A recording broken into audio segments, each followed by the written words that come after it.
I want you to take a minute and do something with me. This is just going to take a minute. It's a lot of fun. I want you to do what I do. Put your hands up. Come right up here, okay? And I ask you to do, I'm going to tell you first, watch me, and then I want you to do it. I simply want you to bring your hands together, clasp them, put them in front of you, and hold it. Okay, you ready? Everybody, hands up, put them together, clasp them, hold it. Now look down. Look down.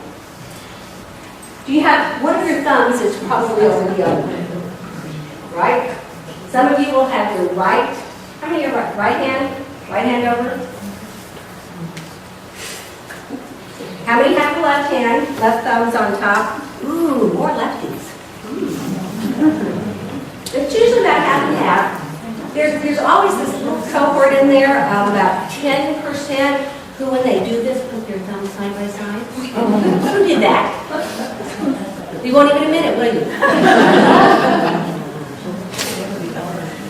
There's been lots of research around why people do what they do. Oh, right-handed people are this way, right? That's how it. Is it because of some kind of deep personality issues?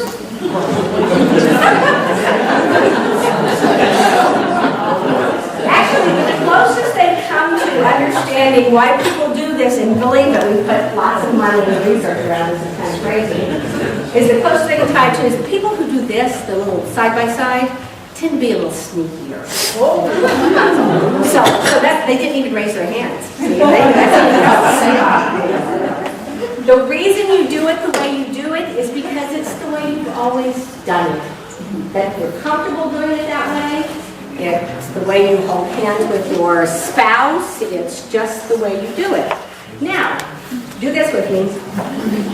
Come on. You're going to put your hands together. You have to think about it now. And do just the opposite. Put it, do just the opposite. Yeah, think about it.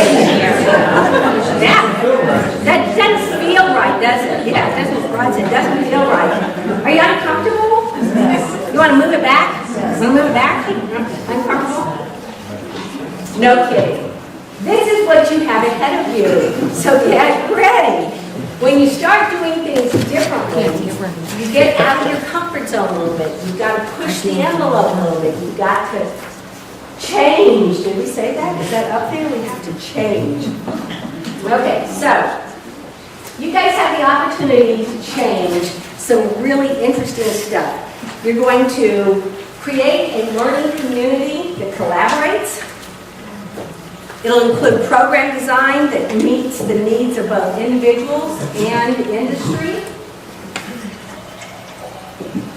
You're going to improve efficiencies. It's all in your grant. I've already know what you're going to do. You're going to improve efficiencies. You're going to leverage your partner's strengths. You're going to engage technologies.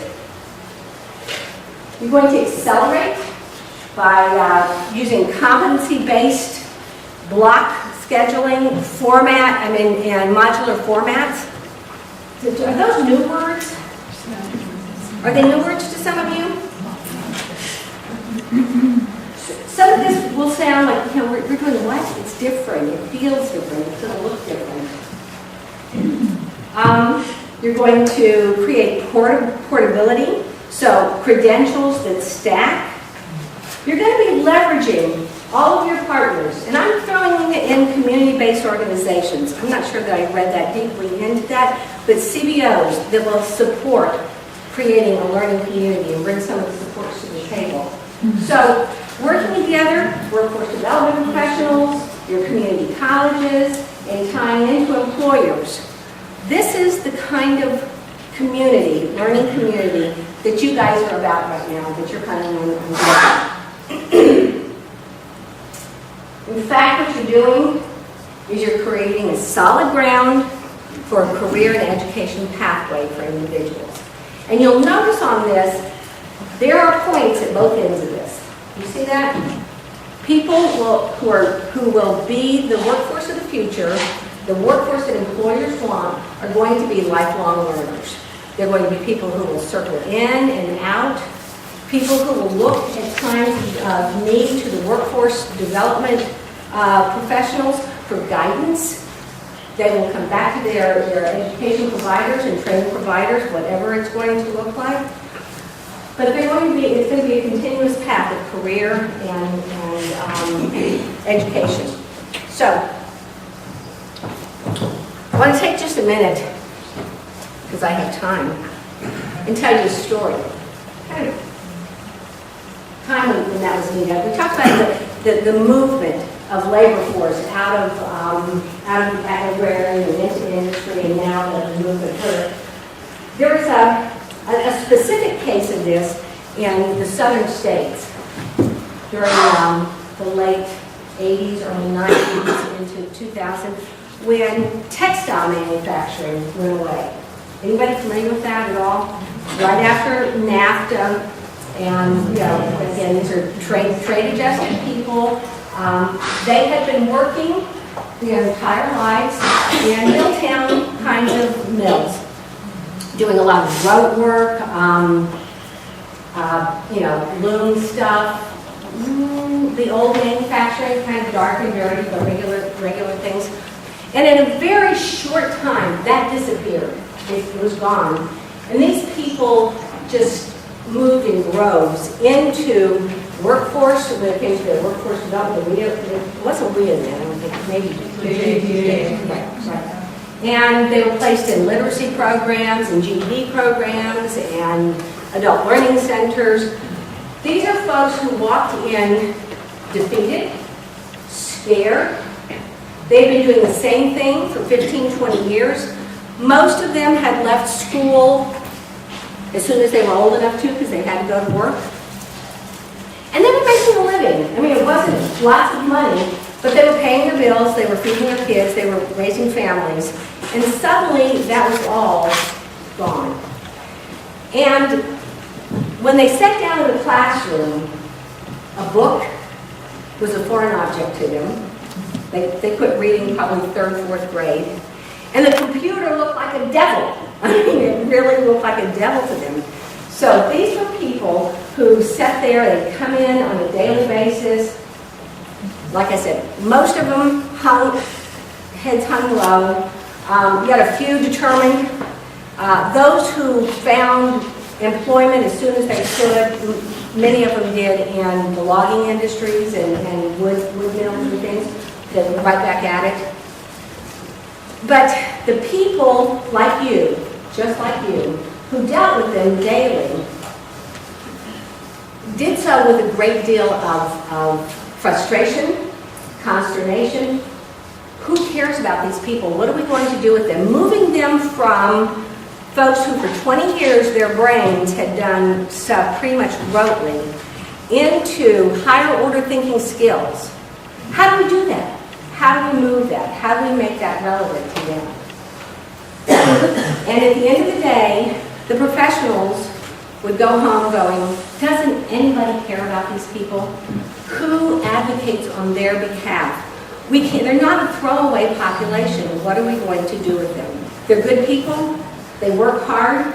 They know what work is about. What do we do for them? And it was a really frustrating and harsh time. And I can say that because I was that teacher in the classroom with those students trying to figure out how to help them along the way. That was about 10, 12 years ago now. Fast forward with a very short order from that. Again, I used to go home and talk to my husband about this. Who cares about these people? Who is going to do something for them? And you have to be careful what you pray about. Let me just say that. Because sometimes it comes true. And I find myself in Washington, D.C., 9 years ago, with this strange background that has always been in business, a short stint in the community college adult learning center world, having come through a volunteer in a literacy program that sucked me into, you can do this, Peg, anybody can do this, come on. No, you guys are wonderful to do this. I was out of my league. I was totally out of my league. I taught corporate training, and it was nothing like the challenges that came with this population that walked in my door. And I was at a loss as to how to deal with them and how to move they're learning. What I've learned since, I ended up in DC working with the National Association of Manufacturers.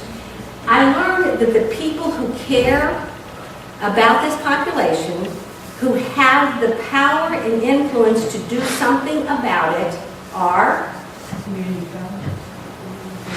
anybody else? Employers. What did I just say? Employers need these people. The more you help them understand that this is their supply chain for the future, this is their talent that is going to build and grow their communities, this is what is their companies, this is what is going to keep them competitive, they're on your team then. They want this as much as you want this. So if you're not leveraging that, if you don't understand that these are the people that your legislators listen to, that have the power to write checks, that will hire these folks, that can incent them to stay on their education path, then you're missing a real opportunity to make this a successful program. Okay? I go back to this time I had in the classroom, and I've thought about it deeply many times, and it wasn't for lack of want, it wasn't for lack of lots of people trying a lot of different things. You know what was missing? Work. These people knew work. And if we had engaged employers, and employers had been part of the process of saying, learn this, or do this, and we will help, and walked in and interacted with them, they would have stayed engaged, they would have moved along. And I can't tell you how many times I've had the opportunity to do over as I've worked on some sector projects, but this, finally, there's a nation that is making an investment that you guys are leading. And I just can't tell you how excited I am that you get to do what you get to do. So no pressure. I'm going to be watching you. You've got to do better than I do. You've got to do better than I do. So, we're embarking on a journey together, creating a path, charting a course. It may look a little scary to you. Matter of fact, you know it will require change. It's going to require change. When a path doesn't exist and you have to create one, that's just real uncomfortable. And it's not that you guys are out there wandering in the desert alone.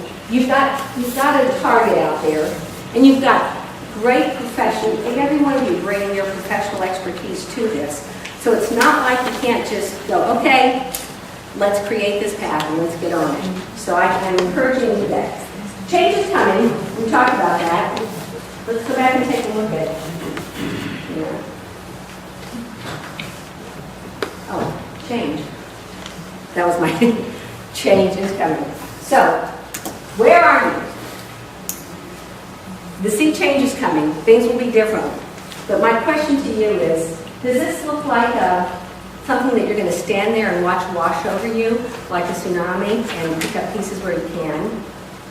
Are you going to try real hard to find a place on that curve with some kind of strength that you bring to it and ride the wave and contribute to it? Again, I encourage you, figure out where you want to be on the curve, figure out how you want to be part of the solution. It's going to require doing things a little bit differently than you've done before. It's going to be uncomfortable. It's going to feel a little, out of your comfort zone. But the only way you're going to do it is to start the path. And I think that, in this thing, I was looking at this. I actually went looking for a picture of a surfboard.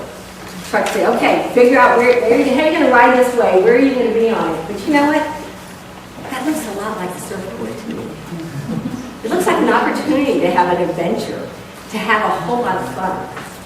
And the only way you're going to be able to do it is to come to it as a willing partner, ready to say, yes, we can do this. We'll figure it out together. I will work with you. I'll reach across. We can all do this together.